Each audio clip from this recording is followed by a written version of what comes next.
Mais do que dinheiro, luxo ou conforto, existe um bem que, em tempos marcados por uma cultura do imediatismo, onde somos bombardeados por todo tipo de informação todos os dias e nossa rotina formada pelo cumprimento de prazos, se tornou ainda mais valioso e almejado por todo e qualquer ser humano: o tempo.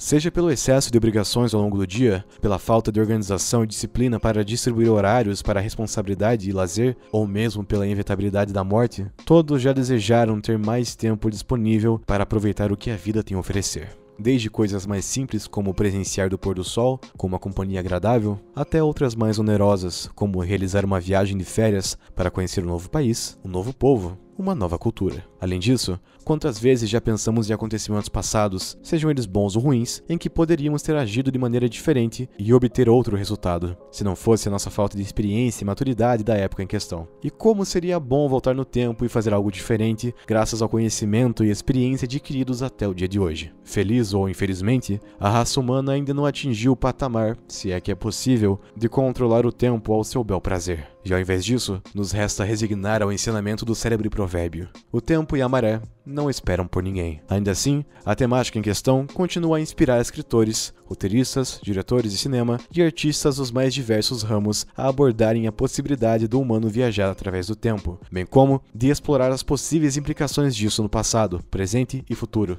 sejam elas boas ou ruins. Uma das obras da ficção a tratar esse tema, e que merece destaque, foi o mangá escrito por Yatsutaka Tsutsui, nos anos 60, chamado Tokyo Kareru Shoujo, que mostra uma jovem colegial do Japão sendo capaz de viajar no tempo, mas que se vê em meio a um looping temporal, sendo obrigada a repetir o mesmo dia inúmeras vezes. O sucesso do mangá foi tamanho que esse recebeu diversas adaptações para as mais diferentes mídias, seja na TV, no teatro e, claro, no cinema. No caso desse último, uma das adaptações mais apreciadas veio no formato da animação japonesa, pelas mãos do diretor e animador Marumoru Hosoda, sob o roteiro de Satoko Okudera, lançado em 2006, sob o título A Garota que Dominou o Tempo. Servindo ao mesmo tempo como um remake e sequência da obra original, acompanhamos a vida de Makoto Kono, uma estudante colegial em Tóquio, inteligente, amorosa com seus familiares e leal com seus amigos, mas também desastrada e indisciplinada com seus horários. Em um dia na escola, Makoto lê no quadro de uma das salas a frase "O tempo não espera por ninguém", o que chama sua atenção e a faz tropeçar na sala, caindo em cima de um objeto com formato de nós. Após isso,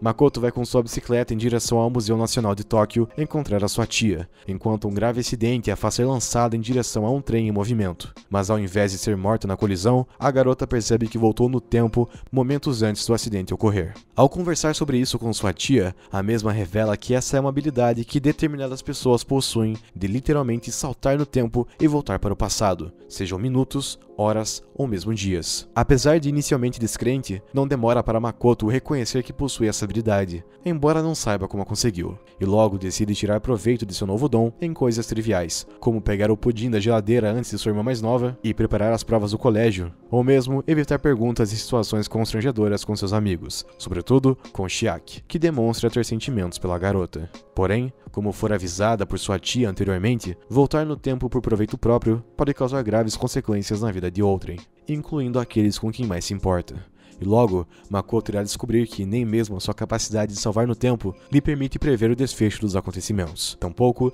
lhe privar de oportunidades perdidas. Segundo os moldes de obras consagradas sobre viagem no tempo, como a trilogia De Volta para o Futuro, o livro A Máquina do Tempo de H.G. Wells e a recente série Dark, um dos principais chamados de A Garota que Conquistou o Tempo está na maneira com que a obra explora as situações oriundas da manipulação do tempo através do seu personagem principal, nesse caso, a aluna Makoto. Graças à faixa etária da personagem, os realizadores tiveram liberdade para brincar com a viagem no tempo sem a necessidade de explicações ou de explorar as suas minúcias e paradoxos. Ao invés disso, o foco de sua abordagem está no humor, no drama e no clímax da trama. No romance, ao demonstrar os efeitos da habilidade de Makoto e como isso afeta sua relação com Shikai, que se mostra mais do que seu colega de escola. Com isso, vemos a protagonista usar a sua nova habilidade em momentos triviais, como ajudar uma aluna a conquistar a sua paixão platônica, praticar inglês através da repetição do tempo em um karaokê e proteger uma colega de sofrer bullying no colégio. Situações essas que, apesar de simplórias e rotineiras, conquistam o apelo do público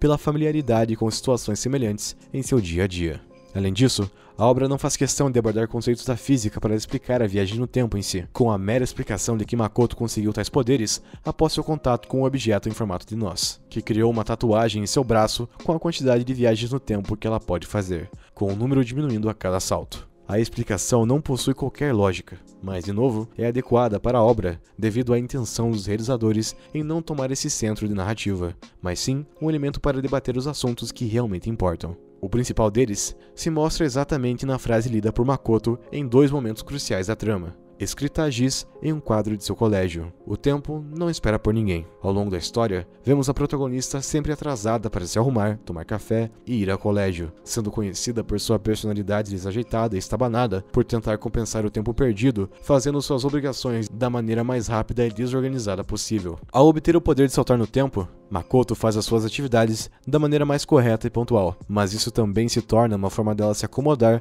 em fazer as coisas da maneira mais fácil, sem perceber que seus atos trazem consequências graves para outras pessoas ao seu redor, como o aluno que sofre bullying se rebelar contra seus agressores e demais colegas por interferir na conquista de sua colega ao seu amigo Kosuke. E no momento mais dramático da trama, quando esses são vítimas do mesmo acidente de bicicleta que quase lhe tirou a vida. Além disso, o fato de Makoto conseguir voltar no passado não a livra de sua insegurança e medo perante seus sentimentos a Chiaki, chegando a ponto de gastar diversas viagens para impedir que o amigo demonstre seus reais sentimentos por ela. Porém, quando ela descobre ser recíproca a tais sentimentos, o tempo passou e suas tentativas de retornar praticamente se esgotaram, com Makoto sendo forçada a se despedir de Chiaki, que revela ser um viajante do futuro que havia perdido um item em forma de nós, e assim gastou sua última viagem para salvar Kosuke e Kao do acidente com o trem. Felizmente, a última viagem de Chiaki permitiu a Makoto ter uma última viagem sobrando, e a usa para retornar ao momento em que teve contato com a nós e ganhou a habilidade de saltar no tempo. E nesse momento, ela mais uma vez lê a mensagem no quadro: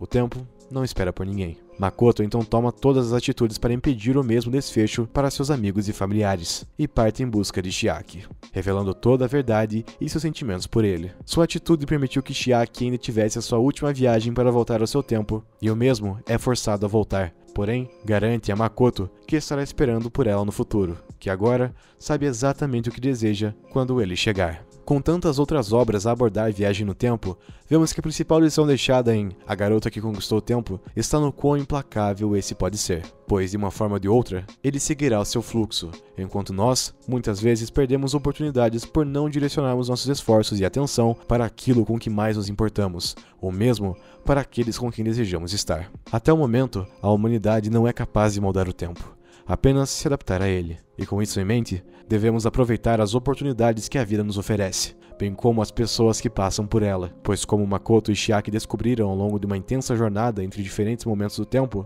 eventualmente, tudo isso terá um fim.